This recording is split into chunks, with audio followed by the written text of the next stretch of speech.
Hi, this is your team at C2G Environmental. Today, we're going to discuss oil tank abandonments and why you might prefer a sand tank abandonment over a foam tank abandonment. First of all, foam can be a viable method for tank closure when done correctly.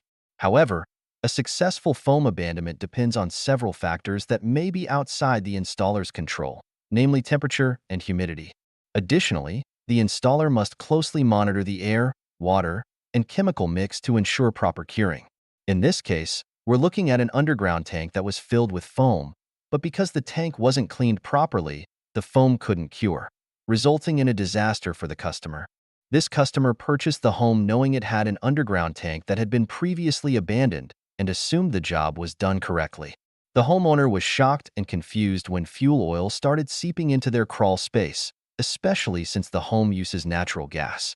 In this shot, you can see one of our trained technicians pointing out a hole in the tank after we thoroughly cleaned out all the old oil, sludge, and foam. Here, you can see again how the old oil escaped from the tank into the underlying soil and groundwater, eventually making its way into the home. To assist this client, we mobilized our team to properly clean and remove the tank. Here, you can see us arriving with one of our compact excavators. Before removal, we need to expose, cut, and clean the tank. In this shot, you can see the top of the tank exposed, allowing us to access it and evacuate all the uncured foam, oil, water, and sludge.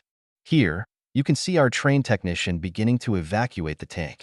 In this case, the uncured foam is preventing us from using our pumps, so we have to manually scoop out all the contents.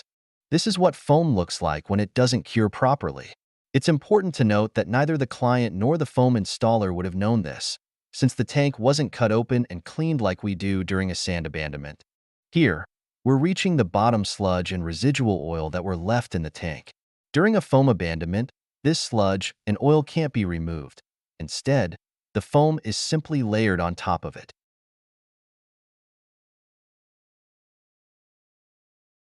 In this shot, we're showcasing a different project. Our crews are now filling the clean tank with clean sand. This process eliminates any risk of residual sludge or oil escaping from the tank, as everything has been thoroughly removed. Clean sand is typically delivered in a small dump truck and installed using wheelbarrows, which minimizes the impact on the surrounding area. And here we have the completed sand oil tank abandonment. In this video, we explored various options for oil tank abandonments and discussed why you might want to reconsider choosing a foam abandonment. In most cases, the pricing is quite comparable. Thanks for watching. Until next time, your friends at C2G.